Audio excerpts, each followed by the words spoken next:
দুই নাম্বার, কোরআন সাধারণভাবে মানুষকে কি করবে? ওয়াশিফাউল লিমা ফিস সুদূর। দুনিয়া মানুষের সব বিষয়ে ডাক্তার আছে। দুনিয়াতে যত রোগ আছে আল্লাহ রাব্বুল আলামিন বলেন সমস্ত রোগের ঔষধ আমি আল্লাহ রাব্বুল আলামিন সৃষ্টি করেছি, কিন্তু একমাত্র একটা ডাক্তারি এক্সেপশনাল আছে, ওটার কোনো দুনিয়াতে কোনো ডাক্তারি নাই, দুনিয়াতে কোনো ঔষধ নাই। আল্লাহ রাব্বুল আলামিন বলেন, রাসূল আকরাম সাল্লাল্লাহু আলাইহি সাল্লাম বলেন, ইদা সলুহাত সলুহাল জাসাদু কুল্লু ওয়া ইদা ফাসাদাত ফাসাদাল জাসাদু কুল্লু। ওই অন্তরটা ঠিক, তোমার সব ঠিক, আর ওই অন্তরটা যদি নষ্ট হয়ে যায় বান্দা, তুমি জান্নাতে যাওয়ার মতন ফিটনেস পাবা না। ও মুসলমান, আপনি আমি ফিটনেস দ্বারা কি বুঝি?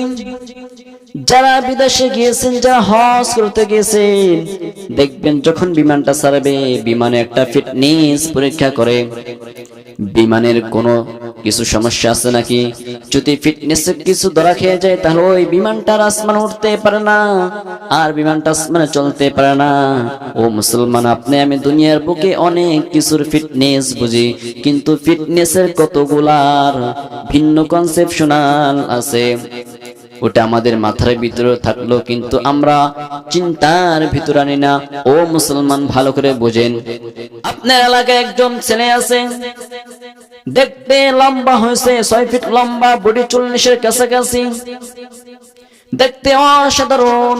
সেনাবাহিনীর 2য় সেক্টরে মানুষ লওয়া হইবে, বিজ্ঞাপন দেওয়া হয়েছে। আপনার এলাকায় ওই ছেলেটা গিয়েছে, ওই ছেলেটার নামে কোনো কেস নাই, ফৌজদারি কোনো মামলা নাই, রাষ্ট্রদ্রোহী কোনো কিছুই নাই, এলাকার ভিতরে তার নামে কোনো অভিযোগ নাই, তার বাপ মার নামে কোনো কেস নাই।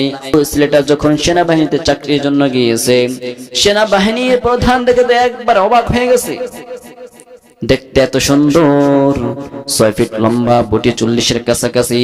যখন সেনাবাহিনী প্রধান বলল সবাই লাইনে দাঁড়াও, সবাই লাইনে দাঁড়ালো।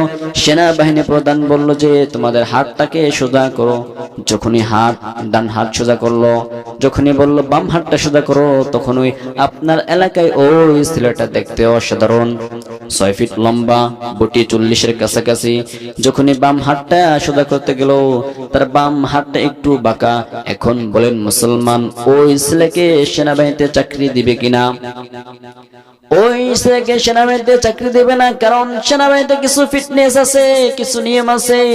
আল্লাহ রাব্বুল আলামিন বলছেন, ও দুনিয়ার মানুষ, এই দুনিয়ার জীবন একমাত্র জীবন, দুনিয়ার জীবনের পর তোমাদেরকে আবার একটা জীবনে যেতে হবে। আল্লাহ রাব্বুল আলামিন তোমাদের ফিটনেসের পরীক্ষা করবেন। আল্লাহ রাব্বুল আলামিন ওই দিন আগে বলে দিয়েছেন, আল্লাহ রাব্বুল আলামিন ওই দিনের ব্যাপারে আগে বলে দিয়েছেন, ইয়াউমা লা ইয়ানফাউ মালু ওয়ালা বানুন ইল্লা মান আতাল্লাহ বিকলবিন সালিম। দুনিয়াতে কত অহংকার করতেছো, দুনিয়াতে কত সম্পদের বাহাদুরি করতেছো, দুনিয়াতে ক্ষমতার কত বাহাদুরি করতেছো। তোমার কাছে পাওয়ার আছে, তুমি গরিবদেরকে জেলে ভরতে ভেদাভেদ করো না, আলেমদেরকে জেলে ভরতে ভেদাভেদ করো না। আল্লাহ রাব্বুল আলামিন বলতেছেন, ইয়াউমা লা ইয়ানফাউ মালু ওয়ালা বানুন ইল্লা মান আতাল্লাহ বিকলবিন সালিম। ওই দিন তোর সম্পদ কাজ আসবে না, ওই দিন তোর ক্ষমতা কাজ আসবে না, ওই দিন তোর ছেলেও কাজ আসবে না। বিকলবিন সালিম, তোর অন্তরটা যদি সালিম হয়, তোর অন্তরটা যদি ফিটনেস হয়, তুই জান্নাতে যেতে পারবি।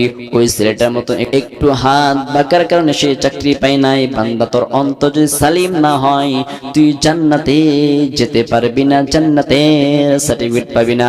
আল্লাহ রাব্বুল আলামিন বলেন, আর অন্তরের ডাক্তারি আর কিছুই নয়। আল্লাহ রাব্বুল আলামিন তোমাদের জন্য এই কোরআন দিয়েছেন।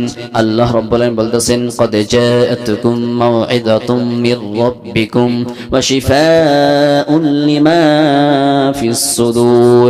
তোমার অন্তর যদি ঠিক করতে চাও, তাহলে তোমাকে কোরআনের কাছে আসতে হবে।